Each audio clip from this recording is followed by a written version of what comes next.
Merci d'écouter Ado, il est 21h. 21h minuit, sur Ado.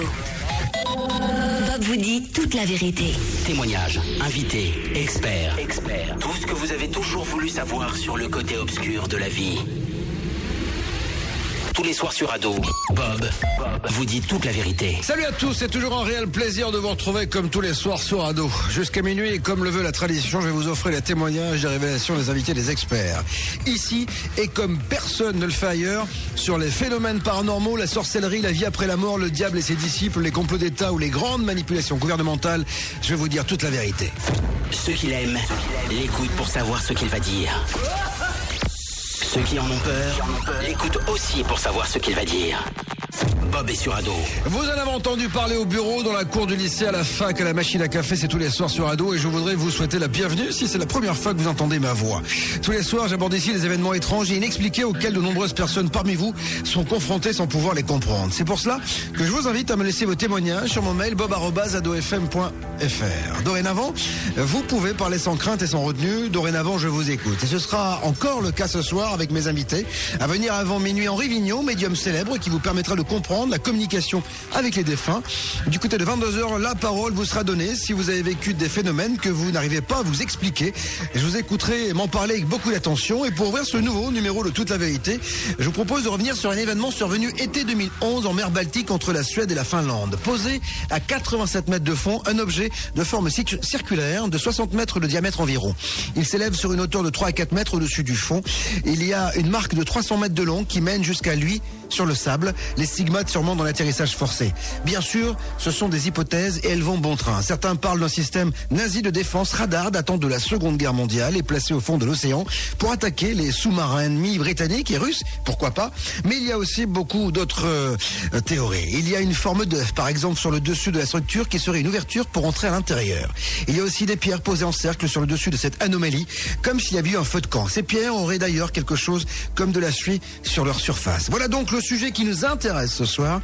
Et pour en parler, un enquêteur extrasensoriel en la personne de Michel Genovese. Bonsoir Michel, comment ça va? Bonsoir, ça va. Bon, ravi de t'accueillir une troisième fois parce que je sais que avec ta faculté, ta possibilité d'aller voir un petit peu ailleurs sans bouger de chez toi. Ouais. C'est pour ça que tu es enquêteur extrasensoriel. On va essayer d'en savoir plus sur cet objet. Je sais que c'est un objet, je sais pas s'il est volant, mais en tout cas non identifié. Je sais que toi tu as travaillé dessus. Et tu as, je sais qu'il y a de grosses expériences qui sont allées, de grosses, comment dire, de grosses équipes qui sont allées travailler sur cet objet, notamment l'équipe Ocean Explorer, dirigée par Peter Lindbergh. On va en parler tout au long de cette heure. Mais toi, en fait, tu as eu même cette vision avant même qu'on commence à s'intéresser à cet objet. Oui, absolument. J'avais enquêté dessus dès juin 2011, quand j'avais entendu parler de cette découverte. Des amis m'en avaient parlé, m'avaient demandé d'aller enquêter un peu sur place pour voir ce que je pensais. Et j'avais vu qu'il y avait vraiment quelque chose d'extraordinaire qui était dans la mer Baltique. Alors, aujourd'hui, tout le monde s'accorde à dire, en tout cas les scientifiques. On a posté déjà une photo sur la page Bob vous dit toute la vérité ou sur la page d'Ado pour voir cet objet, car c'est assez hallucinant. Beaucoup de scientifiques se crêpent un peu le chignon, ne voulant pas dire ce que c'est véritablement. On n'a pas forcément l'argent pour aller voir. L'équipe d'Ocean Explorer a dit qu'ils allaient rentrer à l'intérieur, etc., etc. Mais il n'y a toujours rien pour le moment. On ne sait véritablement pas sur quel pied danser. Toi, qui es allé visiter cet objet, qu'est-ce que tu peux nous en dire? Est-ce que c'est un objet venu d'ailleurs? Oui, c'est un objet qui vient d'ailleurs. Pour moi, c'est un vaisseau spatial qui s'est écrasé en mer Baltique il y a plus de 1000 ans. Il y a plus de 1000 ans. Il y a plus de 1000 ans. C'est sans doute un accident qui lui est arrivé. Il s'est écrasé en mer Baltique et les gens qui étaient à l'intérieur sont restés en état d'hibernation. D'accord. Donc tu veux me dire qu'aujourd'hui, l'objet non identifié qui donc est posé sur le sable en mer Baltique est un objet volant non identifié qui s'est écrasé il y a 1000 ans et qui s'est encore habité, c'est-à-dire qu'en fait aujourd'hui encore, toi tu as vu des gens en te baladant dans cet objet par ton voyage astral en fait, c'est ça? Non, c'est plutôt de la visualisation à distance. C'est de la visualisation. C'est plus précis. Alors comment ça se passe cette visualisation à distance? C'est comme j'expliquais, ça dépend de, je veux dire, on a déjà une capacité, un don extrasensoriel comme les médiums. Je suis médium à la base, mais j'intensifie ce don avec les méthodes des services secrets américains qui a été mis à l'épreuve durant les années 70, où ils avaient formé leurs propres espions pour aller espionner les sous-marins russes dans leur base. Mais donc, tu te concentres sur l'objet en question. Voilà.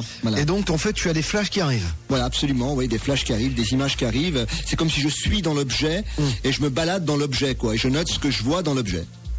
Alors, j'imagine que beaucoup de gens se sont intéressés à cet objet. Est-ce que des gens qui s'y sont intéressés t'ont posé des questions, toi qui dis, bien sûr, tout haut, ce que tu as vu dans cet objet? Est-ce qu'il y a des équipes avec lesquelles tu as travaillé justement pour la découverte de cet objet et pour surtout comprendre ce qu'il y a à l'intérieur et d'où il vient? J'ai surtout travaillé en solitaire là-dessus, mais j'ai reçu beaucoup de questions de personnes qui sont passées par mon blog qui s'appelle Une étrange expérience au passage, et où ils m'ont demandé ce que je pensais, etc. Si j'avais pas peur de m'avancer aussi loin dedans, si j'étais sûr de ce que je voyais. Et j'ai dit oui, moi, à mon niveau à moi, ce que je vois, je vous le dis, je vous le livre. Après, naturellement, il faudra rentrer dans l'objet. Ce sera l'équipe d'Ocean Explorer qui le fera, pas moi. Et il faudra remonter, si possible, cet objet en surface avec les 4 humanoïdes qui se trouvent à l'intérieur. Alors, il y a 4 humanoïdes donc à l'intérieur. Il y a 2 couples. D'accord. Ce sont donc des extraterrestres. Ils ne viennent, en tout cas, ils sont pas de la planète Terre, ils sont des mammifères comme nous, ils respirent l'oxygène, leurs organes internes sont quasiment égaux aux nôtres. D'accord. Là, ils sont congelés, en fait, c'est ça? Ils sont même pas congelés, je veux dire, ils ont une technique, ils sont mis en mort, pas en hibernation. En hibernation, mort apparente, leur système biologique est vraiment réduit au strict minimum, quoi. Mais ils sont là depuis 1000 ans, en fait. Ils sont là depuis 1000 ans. Et ils attendent quoi pour se manifester, pour sortir de leur hibernation? Automatiquement, ils auraient dû atterrir sur la Terre et non pas dans la mer. Et donc il y a eu un crash là. Oui, il y a eu un crash. Voilà, c'est ce qui explique ce qu'on trouve au fond de la mer, la longue traînée. C'est l'OVNI qui a raclé le fond de la mer quand il s'est écrasé. Et je pense que le système de mise au réveil automatique, s'est pas déclenché comme il aurait dû, quoi. D'accord. Ok. Donc 4 personnes à l'intérieur de cet objet, 4 personnes venues d'une autre planète. On va en parler jusqu'à 22h. Michel Genovese est avec nous. Enquêteur extrasensoriel, vous avez peut-être votre point de vue, vous avez peut-être lu des choses sur cet objet volant non identifié qui se serait écrasé donc en mer Baltique entre la Suède et la Finlande. Eh bien, n'hésitez pas à me faire part de vos questions ou encore de vos théories sur bob@adofm.fr ou encore en réagissant sur les photos postées sur Bob. Vous dites la vérité sur la page Facebook. Vous pouvez également commenter l'émission sur le tweet Bob Vérité. Allez-y, il est 21h08. Qu'est-ce qu'on écoute, mon Mathieu, sur Ado? Eh bien, la section d'assaut sur Ado et dans toute la vérité avec Bob, c'est tous les soirs entre 21h et minuit. Parlez-en autour de vous, il n'y a qu'ici qu'on parle de phénomènes paranormaux. Vous êtes sur Ado, baladez la section d'assaut. Ouvrez les yeux sur le monde. Et préparez-vous enfin à entendre toute la vérité. Bob est sur Ado. Ouais, vous changez rien, vous restez avec nous car ce soir, nous ouvrons en grande pompe ce nouveau numéro de Toute la vérité en parlant de cet objet volant non identifié, semble-t-il, volant en tout cas, ce qui est sûr c'est qu'il est non identifié, que l'on retrouve dans la mer Baltique entre la Suède et la Finlande. Été 2011, un objet aurait été découvert, posé à 87 mètres sous la surface de la mer. Et nous sommes avec Michel Genovese pour en parler, enquêteur extrasensoriel. Lui, avec son pouvoir, il est allé voir à l'intérieur. Il nous disait il y a quelques instants qu'il avait relevé la présence de 4 personnes, donc 2 couples. Et puis, ça fait réagir car on a posté, bien sûr, une photo sur la page Bob vous dit toute la vérité, même sur la page Ado. Mon Elliot, qu'est-ce qui se dit? On a Laura qui réagit tous les jours d'ailleurs. Ouais. Et là, aujourd'hui, elle dit que ça ressemble un peu à un truc Inca. Donc est-ce que ça pourrait être extraterrestre, mais ça pourrait aussi être Inca, elle dit. Alors Michel, on a beaucoup associé les Incas aux extraterrestres. Ouais, il y aurait peut-être aussi un lien entre les deux. Non, tu ne vois pas, je toi. pense pas, non. Pas du tout. Non, pas du tout. Quoi qu'il en soit, faites comme Laura, vous pouvez réagir sur Bob. Vous dites toute la vérité sur la page, sur les réseaux sociaux, également sur le tweet @BobVérité. Alors, Michel, donc toi, tu as vu ces 4 personnes à l'intérieur. Justement, comment est l'intérieur de la cabine de cet objet retrouvé parce que toi, tu es à l'intérieur. Comment il est Comment vous décrire ça? C'est comme un poste de pilotage d'un Boeing, en quelque sorte, mais beaucoup plus technologiquement avancé, beaucoup plus avancé par rapport à nos technologies. Moi, je comprends rien. Ce que je vois à l'intérieur me dit rien, quoi. Je vois pas une correspondance dans nos technologies actuelles, quoi. C'est grand à l'intérieur? Oui, c'est immense. Ouais. D'accord. Il y a plusieurs compartiments, il y a plusieurs sections. Je veux dire, vraiment, c'était comme une espèce de maison volante, quoi. D'accord. Alors il y a des chambres, des salles de bain. Non mais on imagine. Moi, je sais pas, mais dans un vaisseau spatial, j'imagine qu'il y a des couchettes. Enfin, il y a des choses comme ça. De ce genre-là. Je veux dire, tout ce qui fait nos commodités de notre société, quoi. D'accord. Voilà. Parce qu'ils ressemblent à des humains physiquement. Tu m'as dit qu'il y a 4 personnes à l'intérieur, de forme humanoïde, mais qui viennent pas de notre planète apparemment. Ils nous ressemblent? Oui, ils nous ressemblent. Oui. C'est quasiment pas nos sosies, mais en tout cas, c'est des mammifères. Ils respirent de l'oxygène. D'accord. Physiquement, ils sont regardables ou ils sont différents de nous? Non, ils sont regardables. C'est pas des monstres. Hein. C'est pas des petits gris, quoi. C'est vraiment des gens comme vous, comme moi, quoi. Je veux dire, leur couleur de leur peau, elle est blanche, d'après ce que je vois. Je veux dire, vraiment type caucasien, type européen. De ces gens-là, quoi. Moi, j'ai envie de me poser la question suivante. C'est Michel, toi qui étais là à l'intérieur avec tes dons extrasensoriels à l'intérieur de ce vaisseau. Pourquoi aujourd'hui l'armée, les services secrets ne s'y sont pas intéressés? Aujourd'hui, il y a une équipe privée de Ocean Explorer, en fait, qui mène une enquête, qui a annoncé qu'elle allait rentrer à l'intérieur de ce qui semblerait être un vaisseau spatial posé au fond de la mer. Pourquoi l'armée ne s'y est pas intéressée? Ou est-ce qu'elle s'y est intéressée ou elle dit rien? Non, elle s'y est intéressée. Hein. Il y a eu des patrouilles faites au large, des recherches par des bateaux de guerre de certains pays. Ils l'ont pas dit officiellement, mais certainement ils ont un œil dessus. Hein. Ils ont dû sans doute envoyer leur propre, leur propre homme grenouille pour aller superviser sur les lieux, voir qu'est-ce qu'il en est. Et même, je dirais plus loin, ils ont envoyé leur propre détective extrasensorielle, leur espion extrasensoriel à visualiser l'intérieur du vaisseau comme je l'ai fait. Parce qu'on imagine quand même que si c'est un vaisseau spatial venu d'une autre planète posé sur le fond de la mer Baltique, j'imagine que quand même l'armée s'intéresse à ce truc-là. Ouais, elle s'y intéresse sans vraiment. Moi, je sais pas, je l'aurais sorti. Non, ils peuvent pas le sortir parce qu'il est magnétisé au fond.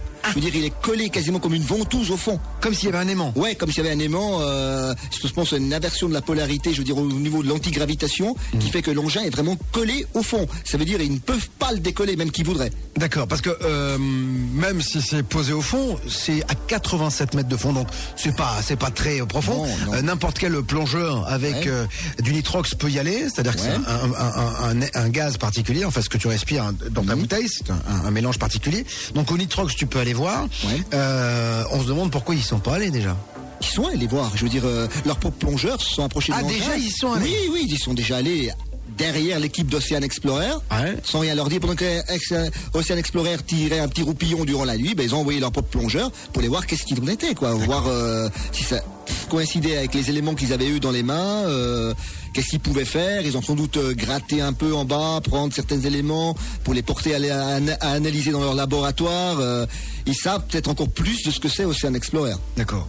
Et tu penses que les 4 personnes qui sont à l'intérieur, qui sont donc des extraterrestres pour toi, qui les a vus, est-ce que tu penses qu'elles vont se réveiller, ces personnes, ou est-ce on peut les réveiller, ou elles sont dans un état, c'est trop tard? Non, j'ai mis sur mon blog une étrange expérience, pour leur nominer une nouvelle fois. J'avais mis une enquête, un article où j'ai marqué le réveil des millénaires. Le système de réveil s'est déclenché. Le vaisseau a un système de protection qui a détecté les équipes d'Ocean Explorer et donc a entamé la réactivation, du système de réveil, quoi. Alors, on va revenir vers toi dans un instant, Michel. Genovese est avec nous. On parle de cet ovni de la mer Baltique. Vous avez des théories, des questions à poser. N'hésitez surtout pas.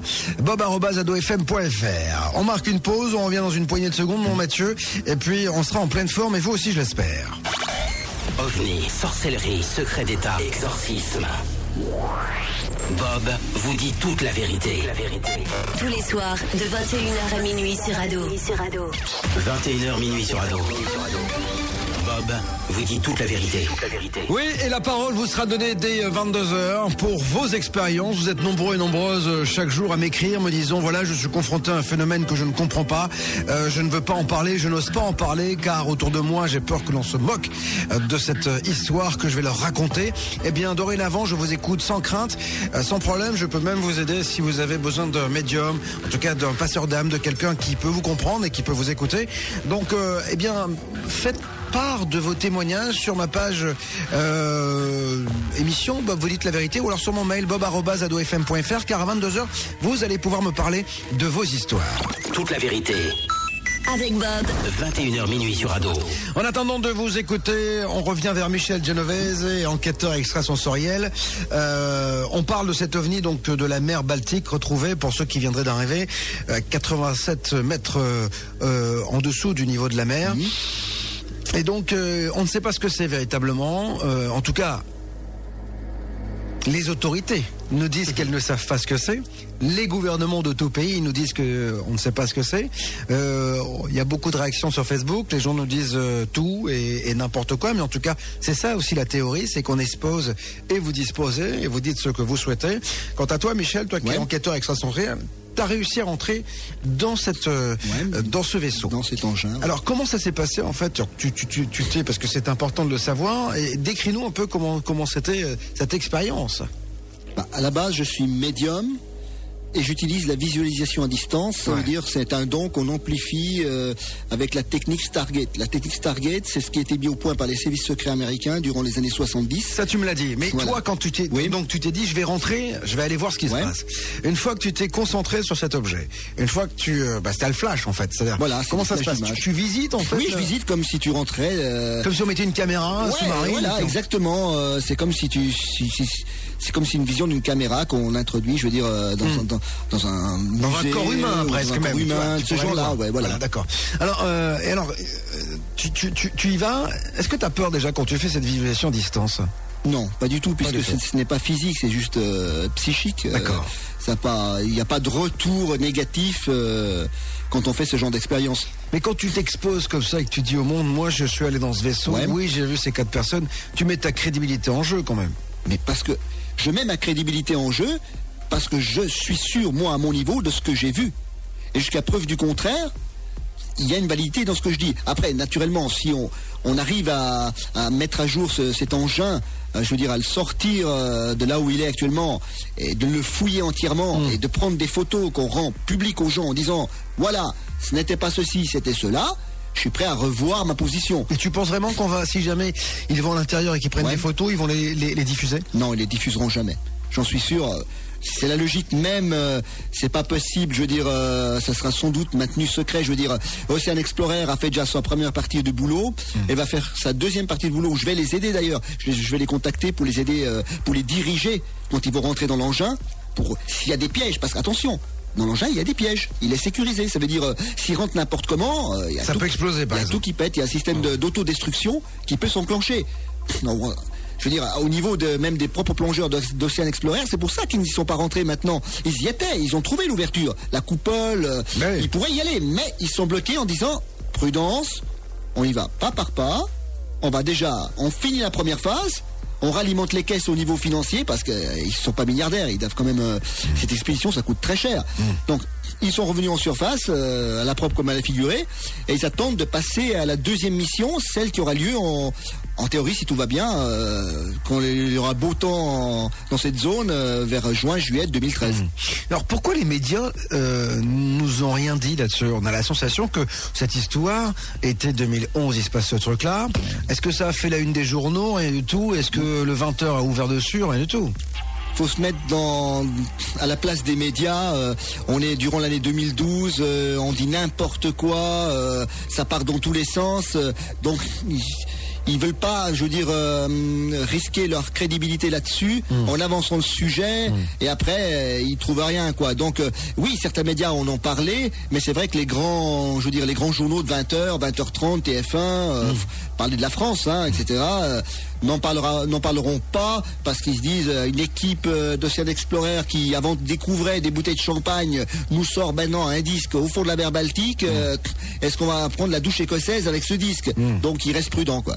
Alors il y a Laetitia qui me dit sur Facebook, il y a toutes sortes de théories concernant ce vaisseau. Intéressé d'écouter celle de Monsieur Genovese. C'est vrai que c'est ton point de vue puisque toi tu dis haut et fort que tu es avec ton don, tu as pénétré dans ce vaisseau. C'est comment à l'intérieur? Il y a l'électricité encore aujourd'hui de nos jours? Est-ce que c'est éclairé? Le système est actif, c'est éclairé à l'intérieur. D'ailleurs, il s'est réactivé. En sentant le danger qui s'est approché, les systèmes de sécurité se sont réenclenchés et qui ont mis en procédure le réveil de nos 4 humanoïdes à l'intérieur, quoi. Mais donc, quand ils vont se réveiller, ces 4 humanoïdes, ça veut dire qu'on risque de voir le disque repartir? peut-être pas repartir directement parce qu'il s'est passé 1000 ans. Donc le temps qu'ils récupèrent déjà et tout et c'est sans doute des gens très intelligents, ils vont sans doute faire une stratégie de communication. Alors si jamais justement ils se réveillent, toi tu pourras leur parler ? Moi, toi avec ton don extrasensoriel, si jamais tu vas leur rencontrer. J'ai pas le don de télépathe, hein. Non, mais télépathe. Alors, quand tu rentres en fait, toi, en don extrasensoriel dans un endroit, tu n'as pas le pouvoir de communiquer en fait, c'est ça ? Non, je sais pas le pouvoir de communiquer. Je peux juste observer comme vous êtes au cinéma et vous observez un film, voilà. Qu'est-ce qui t'a le plus intrigué dans cet objet-là, quand tu es rentré à l'intérieur ? C'est extraordinaire à l'intérieur. C'est un objet qu'on voit jamais. Je veux dire qu'on n'a jamais vu de sa vie. Cette technologie est incroyable. Je veux dire déjà réussir à maintenir en hibernation 4 corps d'humanoïdes depuis 1000 ans.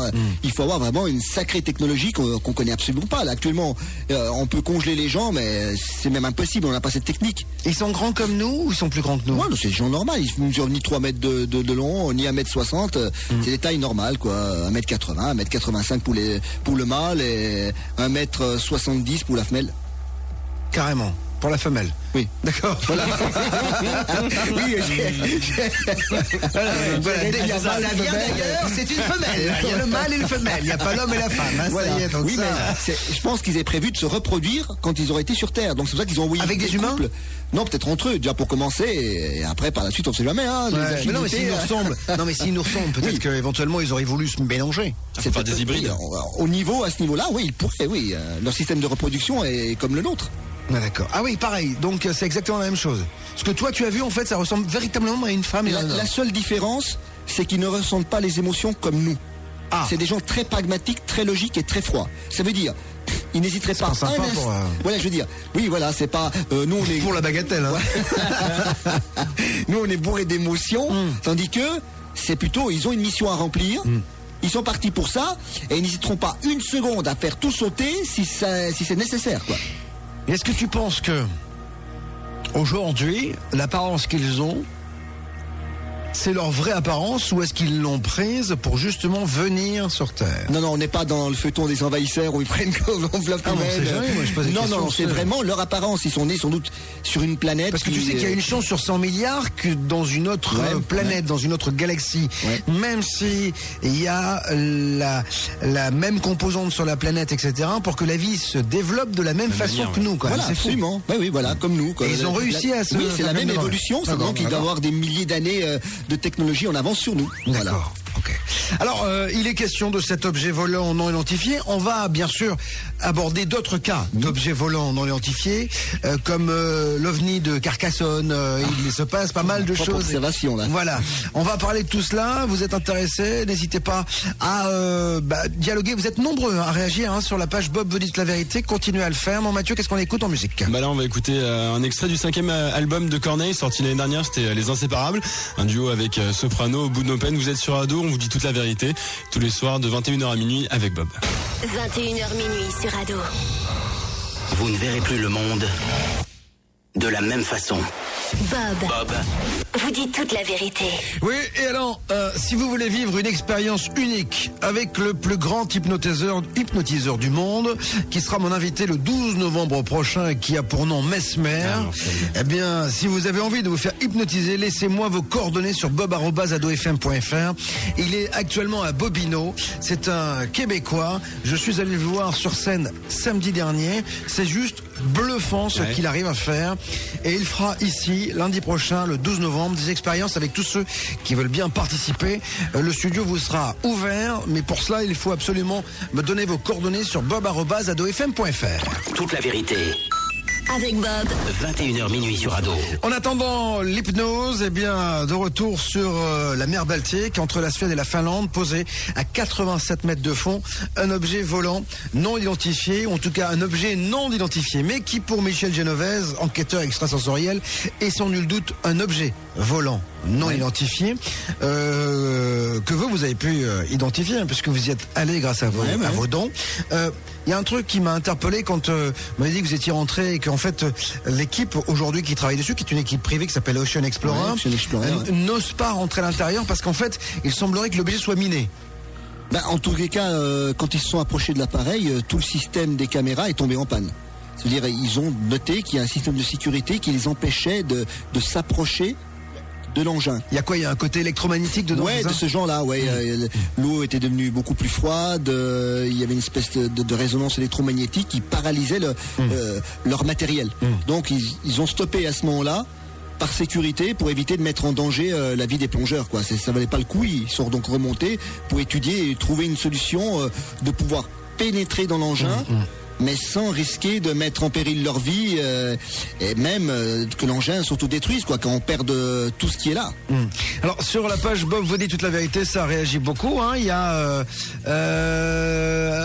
Amrani qui dit ça fait un peu peur, on dirait que ça sort, et Sébastien qui dit on dirait que ça sort directement de Star Wars.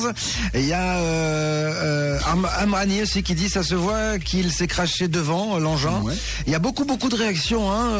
Elliot, continue à le faire, hein. Et puis on peut tweeter, Elliot, également, hein. Qu'est-ce qu'on fait pour tweeter? On peut tweeter sur @BobVérité ou sur @TouteVérité. D'accord, allez-y, vous éclatez-vous en tout cas, et on adore lire vos commentaires. Alors, on sent... Michel, toi qui es allé à l'intérieur, t'as réussi grâce à ce don, donc toi à pas prendre de risque, puisque tu y vas que par la pensée. Parce que tu vois, que par la pensée, que par la pensée. Par contre, il y a quelque chose qui m'interpelle un petit peu, c'est-à-dire que si l'engin est piégé, ça veut dire qu'en fait est-ce que les extraterrestres qui nous ont amené cet engin sur Terre, ils nous, ils n'osent pas, enfin, ils nous cachent des choses, ils veulent pas qu'on voit leur technologie, ou est-ce qu'ils nous craignent? Bah, c'est comme tout bâtiment qui est super protégé, automatiquement il a un système de sécurité. Pour eux, leur technologie, je rappelle qu'il est arrivé sur Terre il y a plus de 1000 ans. Il y a 1000 ans en arrière, vous voyez. Il y a 1000 ans en arrière, on n'était pas très évolué quand même. Déjà, on n'était pas très évolué. Voilà. Je me pose des questions si on a vraiment évolué depuis. Enfin, quoi qu'il en soit, ils ont quand même une technologie à protéger, quoi. Ils veulent protéger leur technologie et ils veulent pas que ça tombe dans les mains de n'importe qui. Je pense qu'ils connaissent bien notre planète. Bon, maintenant ils vont se mettre à jour parce que ces humanoïdes qui vont revenir à la vie vont devoir. Tu sais à peu près quand est-ce qu'ils vont revenir à la vie ou pas? Ils le sont déjà. C'est bon, ils sont réveillés. Ah non, mais donc à l'intérieur aujourd'hui, actuellement, ils sont réveillés, ils ne se bougent pas, ils sont en train de se mettre à jour sur notre planète, voir qu'est-ce qui se passe autour d'eux. Attends, t'es en train de me dire que là aujourd'hui les 4 humanoïdes qui sont à l'intérieur, qui sont extraterrestres, sont qui étaient en état d'hibernation. En état d'hibernation, oui. Donc se sont réchauffés, sont revenus à la vie. Voilà, on est d'accord. Oui, voilà. Leur fonction vitale ont redémarré. Et là, ils sont à l'intérieur du vaisseau. Absolument. Et ils attendent quoi? En fait, que tout se remette en marche pour pouvoir repartir. Non, ils font le point. Ils sont en train d'examiner notre société. Ils sont en contact avec l'au-delà, enfin, avec leur planète ou pas? Non, ils sont pas en contact avec leur monde parce que c'est très loin. Donc je pense qu'ils pourront communiquer avec des vaisseaux mères ou d'autres ou diriger les autres vaisseaux en direction de la Terre. Mais tu penses qu'il y en a d'autres qui peuvent arriver? Oui, je pense que une fois que maintenant c'est activé, le signal a été envoyé à leur planète mère pour permettre aux autres de venir. Donc on risque de voir arriver dans les mois, les semaines, les années qui viennent d'autres objets comme ça, comme celui-ci. Je dirais peut-être pas dans les semaines à venir, mais dans les années à venir, il y a une très forte probabilité que certains de chez eux, de leurs compatriotes, débarquent chez nous, quoi. Incroyable. Si, naturellement, ils leur donnent le signal de débarquer. C'est-à-dire actuellement, ils s'observent pour voir si ça vaut vraiment la peine. Ils observent notre société. Eux, ils étaient arrivés il y a 1000 ans avec une société médiévale à l'époque. Et maintenant, ils se trouvent dans une société quand même qu'on est capable de faire sauter la planète, je sais pas combien de fois avec nos bombes atomiques, etc. Et donc, ils examinent pour voir si ça vaut la peine de faire venir les leurs ici pour tous sauter ensemble après, quoi. Ils font attention à leur cul quand même. Voilà, exactement. Ils réfléchissent un peu, ils ont raison. 21h38 minutes. Vous arrivez peut-être à peine pour la première fois tous les soirs entre 21h et minuit, je vous dis toute la vérité. Je dis tout haut ce que beaucoup pensent tout bas, quoi qu'il en soit, j'expose et vous disposez. C'est ça, toute la vérité, quelle que soit la théorie, vous pouvez en parler ici même, me donner vos témoignages, vos théories sur bob@adofm.fr ou directement à l'antenne. Vous faites 36 28, vous dites ado. Une petite pause, car il faut rentrer quelque chose qui n'est pas non identifié, c'est la publicité. Donc c'est le brosouf. On revient un petit peu une fois qu'on a Robin des Bois et on revient dans une poignée de secondes juste après. C'est toute la vérité, c'est ado. Les envahisseurs, des êtres inconnus venus d'une planète en train de mourir. Leur destination, la Terre. Leur dessein, en faire leur univers. 21h minuit sur Ado. Bob Bob vous dit toute la vérité. Nous sommes avec Michel Genovese, enquêteur extrasensoriel. Il nous dit s'être baladé dans cet objet volant non identifié posé au fond de la mer Baltique à 87 mètres de fond entre la Suède et la Finlande. Et vous êtes nombreux à réagir sur la page Bob vous dit toute la vérité. Que dit Olivier ? Mon Elliot. On a Olivier qui voudrait qu'on arrête les hypothèses farfelues et qu'on termine toutes les recherches et qu'on puisse débloquer des crédits pour que les gens puissent faire les recherches. Mais c'est vrai, il a raison. C'est-à-dire que c'est vrai qu'on en a un peu ras-le-bol parfois d'être obligé de penser et d'établir des théories alors qu'il suffirait d'un petit peu de pognon quand on a des découvertes comme celle-ci pour qu'on puisse véritablement aller voir ce qui se passe à l'intérieur. Toi, t'as de la chance, Michel, t'es allé voir. Il y a aussi Laurent qui me demande est-ce qu'ils sont petits. T'as répondu. J'ai répondu. En fait, il y a 4 humanoïdes d'après ce que je vois, oui. Voilà. Donc moi, ce qui me trouble, c'est quand même aujourd'hui, on sait. En tout cas, toi, tu sais au fond de toi que moi je sais que c'est ça. Ces 4 personnes venues d'une autre planète sont aujourd'hui réveillées dans ce vaisseau. Ils sont réveillés, voilà. C'est comme si vous êtes chez vous, vous êtes réveillé chez vous. Vous avez dormi pendant un certain temps et là vous vous réveillez. Vous commencez à vous demander combien de temps est passé. Ils ont un compteur chronologique donc dans leur vaisseau qui leur indique combien de temps est passé. C'est pour ça que quand on me demande la question comment je fais à savoir qu'il a 1000 ans ce vaisseau, qu'il est arrivé il y a un millénaire, c'est que cette faculté de visualisation à distance permet de se déplacer dans l'espace et dans le temps. Mais comment, toi qui les as vus, on va revenir sur ta faculté parce que je crois qu'il y a une auditrice qui est en train de se garer et qui veut te poser une question. Mais ils respirent notre air comme nous, exactement, l'oxygène, etc. Absolument, leur sang est rouge. C'est-à-dire que le taux d'oxygène de leur planète est égal au nôtre. Mais dans le vaisseau, là, comment ils ont fait en 1000 ans pour qu'il y ait encore de l'oxygène ? Et j'ai dit, c'est une technologie que nous ne connaissons pas. Eux, ils n'étaient pas dans le vaisseau même, mais ils étaient en état d'hibernation dans des caissons. Donc, même s'il n'y avait pas d'autre oxygène dans le vaisseau, eux, ils étaient préservés. D'accord. Après, quand le système s'est réenclenché, il a réalimenté le vaisseau en oxygène avant de les réveiller. Doit-on les craindre ? Je pense que oui. Il faut les craindre parce qu'ils ont les moyens peut-être de nous détruire. Ils ont les moyens de peut-être faire sauter la planète s'ils en ont envie. Avec leur technologie, je veux dire, voilà. Nous, on a nos petites bombes atomiques. Mais pourquoi voudraient-ils nous détruire ? Non, je pense pas que c'est pas leur but.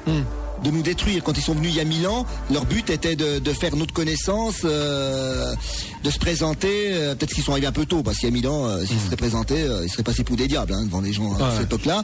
Mais c'est pas leur but primaire de nous détruire. C'est vraiment, s'ils doivent en arriver à cette extrémité pour défendre leur intérêt, etc. Peut-être pas qu'ils nous détruiront, mais au moins ils vont se défendre, quoi. Il semblerait qu'il y ait eu un journal lumineux. Tu as vu un journal lumineux défiler, je crois, avec un message à l'intérieur. Oui. Alors, quel était ce message ? Tu t'en souviens ? Le message, qui disait qu'il venait en paix d'une lointaine planète. Parce que quand on a préparé l'émission, tu nous l'as retranscrit le message. Alors, dis-le, on l'a écrit. Je crois que c'est là. Je crois que c'est ça. C'est le message que tu as noté, toi. Oui, au peuple de la planète Terre, nous venons en paix avec de bonnes intentions à vos égards.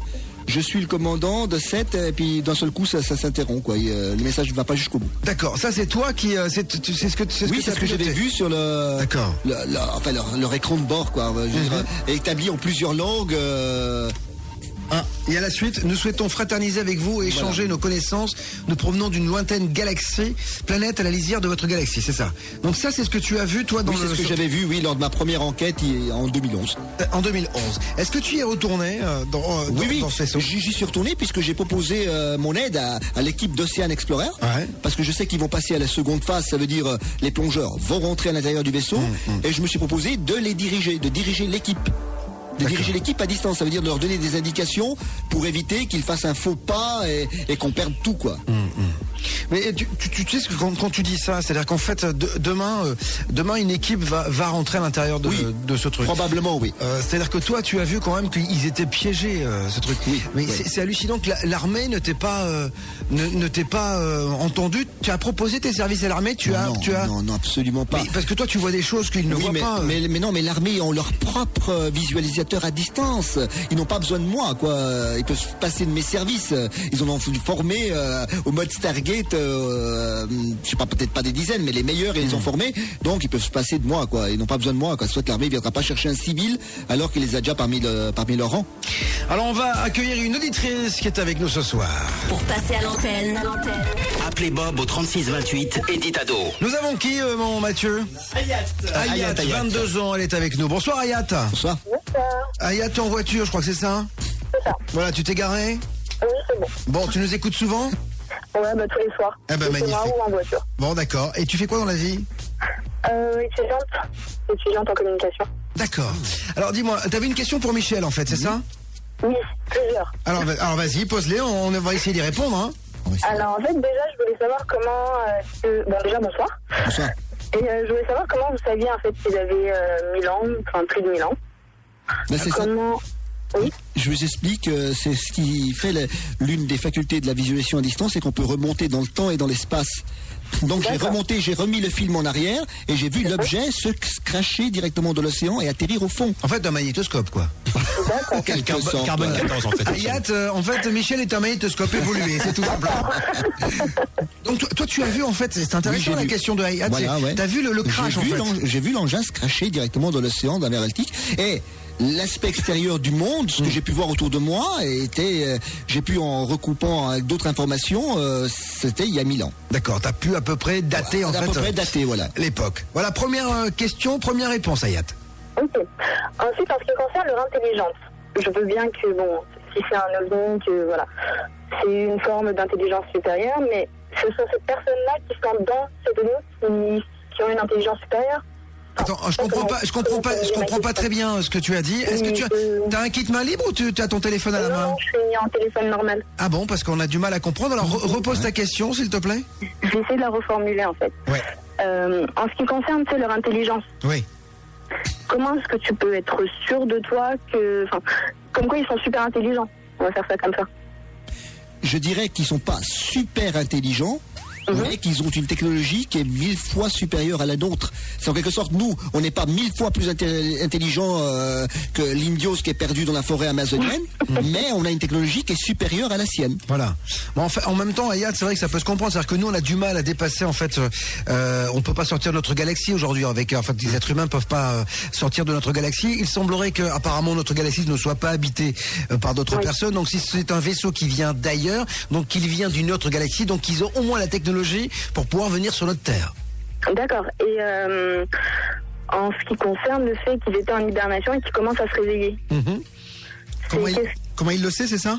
Voilà, quel est l'indicateur qui fait qu'il est au courant de ça, quoi. Voilà, parce qu'en visualisant, je ressens l'énergie des gens qui se trouvent dans le vaisseau, et je vois que leur système biologique a redémarré. Ça veut dire, c'est plus au niveau stagne comme c'était début au 2011, mais ça s'est activé quand l'équipe d'Ocean Explorer a commencé à s'approcher du vaisseau.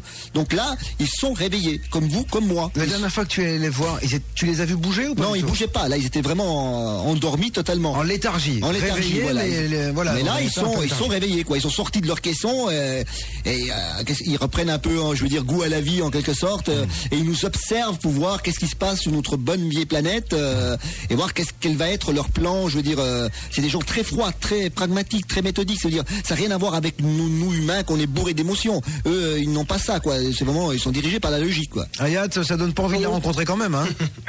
Non, pas spécialement. Tu crois aux objets volants non identifiés? Tu crois au peuple venu d'une autre planète? J'ai un peu de mal quand même. Donc c'est pour ça que je suis un peu sceptique en fait quant à l'émission ce soir. Ouais. Donc c'est pour ça en fait que j'ai ces questions qui me trottent dans la tête du comment il fait, comment, enfin. Voilà, mais tu as raison, parce que nous, moi je le dis toujours, j'expose et tu disposes, hein, et en même temps, on serait peut-être un peu, je sais pas, présomptueux de dire qu'on est les seuls sur la Terre, quand même, dans l'univers quand même. C'est-à-dire qu'il y a beaucoup de planètes quand même, non? C'est vrai. Bon, après, je suis pas sûr qu'on les voit tous les jours, mais quoi qu'il en soit, on peut imaginer qu'il y a peut-être une force ailleurs. En tout cas, Michel, lui, les voit, les ressent, et avec son don, il est allé voir dans ce vaisseau. En tout cas, c'était la dernière question que tu voulais poser, Ayat? Oui, c'est bon. Eh ben voilà, merci infiniment de ta fidélité, puis à très bientôt. À très bientôt. Salut, ciao. Pour participer à l'émission, cliquez sur adofm.fr. Un peu de musique avant de retrouver Michel Genovese ce soir sur Ado, que vous écoutez à Paris sur 97.8, 93.1 à Toulouse, et bien sûr parlez-en autour de vous. Vous pouvez nous écouter partout en France et surtout parlez-en à vos amis, à vos familles, bien sûr via le site de la maison. Bien vous allez sur le player, vous cliquez dessus et vous nous écoutez. Et là on va écouter Zao qui sera parmi nous la semaine prochaine, vendredi 16, pour nous parler un petit peu de paranormal dans Bob vous dit toute la vérité. Et là justement on écoute un de ses tubes du moment, c'est Bolos sur Ado, c'est le nouveau son R&B. Pas de bolos dans ma life. Que des vrais bonhommes dans ma life. Les phénomènes les plus étranges ont maintenant leur émission. La première émission radio paranormale. Bob vous dit toute la vérité sur Ado. Ouais, je vous rappelle que dans les jours, les semaines qui viennent, j'aimerais donc vraiment vous proposer l'émission sur les jumeaux et leurs liens presque surnaturels. Vous avez un frère jumeau ou une sœur jumelle, vous vivez des choses incroyables, vous faites presque de la télépathie, vous ressentez la douleur quand quand il se blesse. Eh bien, n'hésitez surtout pas à me laisser vos coordonnées sur bob@adofm.fr. Toute la vérité. Avec Bob. 21h minuit sur Ado. On a abordé ce soir, dans cette première heure, un sujet incroyable, cet objet posé au fond de la mer Baltique à 87 mètres de fond entre la Suède et la Finlande. Un objet volant non identifié, en tout cas pour Michel Genovese, qui est enquêteur extrasensoriel. Mon invité ce soir jusqu'à 22h. Ça fait beaucoup réagir, ton expérience, Michel. Et je peux le comprendre, c'est-à-dire qu'à un moment donné, tu dis, toi, avoir avec ton don, avoir voyagé à l'intérieur de ce vaisseau qui s'est posé donc au fond de la mer. Et il y a beaucoup de questions qui arrivent sur la page Bob vous dit toute la vérité. Il y a Kiki qui dit qu'il doit y avoir des races différentes en parlant des extraterrestres, des beaux et des méchants, puisque tu as dit qu'ils étaient très froids et très pragmatiques. Il y a également cette intervention marrante que l'armée ne soit pas encore intervenue. Toi tu dis non, elle est intervenue. Non, elle est intervenue, elle a supervisé. Voilà. Elle y était sur place en l'absence de l'équipe de Sun Explorer. Elle a envoyé ses propres grenouilles à vérifier ce qu'il en était. Et puis il y a aussi, quelle est la dimension de l'engin exact? C'est gros comme engin, on imagine? Ouais, c'est pas mal gros, quoi, je veux dire. C'est quoi, 100 mètres de long, 200 mètres de diamètre? C'est énorme. Ce serait un peu comme un terrain de football, quasiment. Ah ouais. C'est ce genre-là, quoi. Ah ouais, c'est gros quand même. Ouais, c'est quand même énorme, quoi. C'est pas petit, quoi. C'est quasiment, je dirais pas une ville, mais une mini-ville. Mais je dirais même que cet engin peut-être ne provient pas directement de leur galaxie, mais c'est un engin qui a été porté par un plus gros engin à la lisière de notre galaxie, et ça c'est un engin d'exploration en quelque sorte. D'accord. Est-ce radioactif? C'est ce que me demande New Dimension Kiki. À première vue, on dirait que oui, puisque l'équipe de Sun Explorer a senti une espèce de radiation quand ils se sont approchés de l'engin. Tout leur matériel est tombé en panne. Donc oui, il peut y avoir un danger radioactif. Mais dis-moi, toi qui as pu remonter jusqu'au crash, pourquoi ils se sont crashés? Quelle est la cause du crash? T'as bien dû les voir paniquer à un moment donné. Est-ce qu'ils ont paniqué déjà? Est-ce qu'ils se sont crashés en sachant qu'ils allaient peut-être mourir? Est-ce qu'il y avait une panique en tout cas? Est-ce que tu as ressenti ça quand tu as vu le crash? Non, pas de panique, pas de peur. Comme je dis, c'est des gens très pragmatiques, très froids. S'ils devaient mourir, ils seraient morts. Ils ne vont pas en faire tout un fromage dessus. Je pense au niveau du propulsion de l'engin, quelque chose au niveau des moteurs qui a défailli, quoi, qui a provoqué un incendie à l'intérieur ou quelque chose qui les a fait cracher. En tout cas, moi j'ai vu un incendie à l'arrière de l'engin. Une traînée de feu à l'arrière de l'engin avant qu'il s'écrase dans la mer. D'accord. Tu as daté donc le crash à peu près à 1000 ans. Ouais. Il y a une question, c'est qui nous dit, est-ce que Michel, avec ses dons extrasensoriels, peut remonter dans n'importe quelle époque? C'est-à-dire que si tu te focalises sur une époque, par exemple à la Genèse, début de la Bible, etc., est-ce que tu es capable d'aller jusque-là? Oui, c'est une des capacités de la visualisation à distance, c'est de pouvoir se déplacer sur une grande échelle spatio-temporelle. Ce qui fait que oui, je pourrais remonter au début de la Genèse, façon de parler. Dis-moi, là, je te donne une photo de cet engin-là. Tu te concentres dessus, tu pars en voyage extratemporel. Là, maintenant, si je te donne la photo, si je te dis, si on tentait une expérience, tu pourrais le faire? Oui, mais le problème, c'est que mon drone ne fonctionne pas de nuit. Et là, on est la nuit, chez vous. Ah bon? On est 22 heures, c'est seulement de jour que je peux utiliser ma capacité. Pas de nuit. C'est-à-dire qu'en fait, t'as des heures, en fait, tu ne peux pas le faire la nuit. Non, la nuit, ça fonctionne pas. Et pourquoi? Tu as essayé de comprendre? Je ne sais pas. J'ai forcé, mais c'est comme si je regarderais un écran de télévision, puis il y a plein de fourbis dessus, quoi. D'accord. Il y a de la neige, quoi. Il y a de la neige, voilà. Ouais. Et dis-moi, ta femme, donc, qui partage ta vie aujourd'hui, quand tu lui parles de ça, elle te dit quoi, elle? Elle te dit arrête de voyager, chérie. Reste avec moi. Il y a de la vaisselle à faire. Non, ma femme travaille dans le milieu légal, voilà, etc. Donc je veux dire, c'est bien d'un côté parce que c'est une autre moitié plus froide par rapport à moi. Donc c'est pas que elle est moins poétique que toi, quoi, c'est ça? Poétique, je dirais que elle sait que ce que je fais est vrai puisque je lui ai dit certaines choses. Je l'ai aidé dans plusieurs moments de sa vie. Ah oui. Pour la recherche de l'emploi, pour lui éviter de tomber sous le métro, etc., etc. Donc elle a vu, je lui ai donné des signes importants que c'est vrai, que ça existe. Mais après, elle partage, je dirais pas à 100% ce que je fais, mais elle est non plus pas contre, quoi. Ocean Explorer aujourd'hui, c'est la seule équipe privée en tout cas. Qu'est-ce qu'elle attend pour rentrer dedans? C'est des fonds supplémentaires? Oui, voilà, comme disait Olivier, on se demande, tout le monde se demande autour de nous, mais pourquoi il n'y a pas ces fonds, mon Dieu, qu'on les ait maintenant? Bah ouais. On y va et on arrête la comédie, quoi, en façon de parler, voilà. Et on voit si Monsieur Genovese a raison et si Ocean Explorer a bien vendu ses petits shirts pour la bonne cause. Ouais. Ben, le problème, c'est que Ocean Explorer tape à toutes les portes et les portes ne s'ouvrent pas. Et ils comprennent pas non plus parce qu'il y aurait moyen de récolter les sommes et d'y aller tout de suite. Mais non, ils tapent parce qu'ils sont obligés par leurs propres moyens de récolter ces sommes. Donc c'est pour ça qu'ils sont lancés en quelque sorte un peu. On leur reproche d'ailleurs, c'est de lancer dans une espèce de business. Mais les gens qui leur reprochent ne sont pas prêts à mettre la main à la poche pour les aider. Donc il est facile de dire on n'en trouve pas les moyens, mais qu'est-ce qu'on fait nous pour leur donner les moyens à eux? Moi, ce qui est hallucinant, c'est que quand t'as un engin comme ça qui se crache au fond de la mer, quel que soit à qui appartient la mer, parce qu'il y a des eaux internationales, mais sur un périmètre, ça appartient à un pays, donc ils en sont responsables. Moi, je trouve ça hallucinant que ce soit la Suède ou la Finlande qui n'ait pas envoyé l'armée, et surtout qu'ils autorisent une équipe privée à faire ces recherches-là. C'est-à-dire que t'as un tel engin, on se demande d'ailleurs s'ils vont pouvoir pénétrer à l'intérieur et si l'armée, quel que soit le pays d'ailleurs, les autorise à rentrer là-dedans. C'est ça aussi. Est-ce que tu t'es pas posé cette question? Est-ce qu'ils sont pas un petit peu muselés aussi? Muselés, je veux dire, au niveau de... Quand on leur interdise quand même l'action, quoi. Parce que rentrer, oui, je pense, oui, absolument. Que ce soit un privé qui rentre pour la première fois dans un objet volant non identifié posé au fond de la mer, c'est quand même bizarre. Oui, mais ils veulent peut-être qu'Ocean Explorer se décrédibilise sur ce sujet pour après en mettre une deuxième couche par derrière. Ça veut dire on les laisse faire en quelque sorte joujou avec leur petit ovni. Et puis supposons qu'il y a vraiment quelque chose de vrai, alors là on intervient. D'accord. Bon. Mais ils n'interviennent pas avant. Ils préfèrent que ce soit eux qui aient au casse-pipe avant. Et après, leurs propres plongeurs de combat, qui pour eux valent des milliers d'euros, des millions d'euros en formation, ils vont quand même pas risquer leur vie de leur propre plongeur. Ils attendent de voir ce que donne Ocean Explorer. Puis dans un deuxième temps, si vraiment ça devrait se concrétiser comme je le dis, alors là, sans doute, ils interviendront. Donc, on imagine que les plongeurs vont tenter la pénétration en 2013, là, ça devrait arriver. Oui. Été prochain, quoi. Oui, l'été prochain. Voilà, c'est pour ça que je vais essayer de les aider, à les guider pour... moi qui suis rentré au niveau psychosensoriel à l'intérieur du vaisseau, je connais approximativement, je peux leur établir un plan que je vais transmettre à Ocean Explorer, de manière qu'ils utilisent ce plan pour rentrer à l'intérieur de l'objet sans risquer de déclencher les systèmes d'autodestruction, d'alarme. Enfin, il y a les mollos, quoi. Je vais essayer de les guider. D'accord.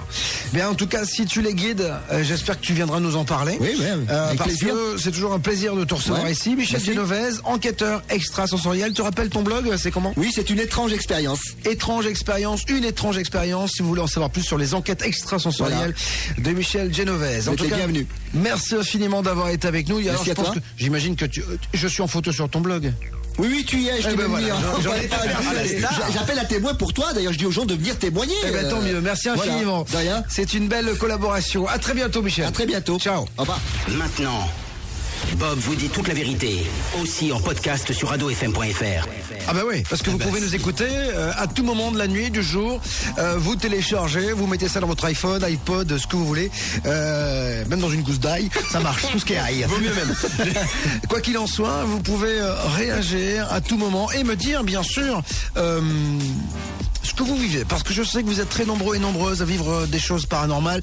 Vous ne savez pas vous les expliquer. Vous n'osez pas en parler, de peur qu'on se moque de vous. Vous pouvez parler sans crainte et sans retenue. Et je vais vous écouter jusqu'à 23h ici même. Mais avant cela... Mon Mathieu, qu'est-ce qu'on écoute? Alors là, on va écouter Youssoufa qui va faire sa playlist VIP demain soir avec Julien et Sylvain à partir de 19h sur Ado. Et là, justement, on va écouter Dreaming, c'est avec Indila dans Toute la vérité.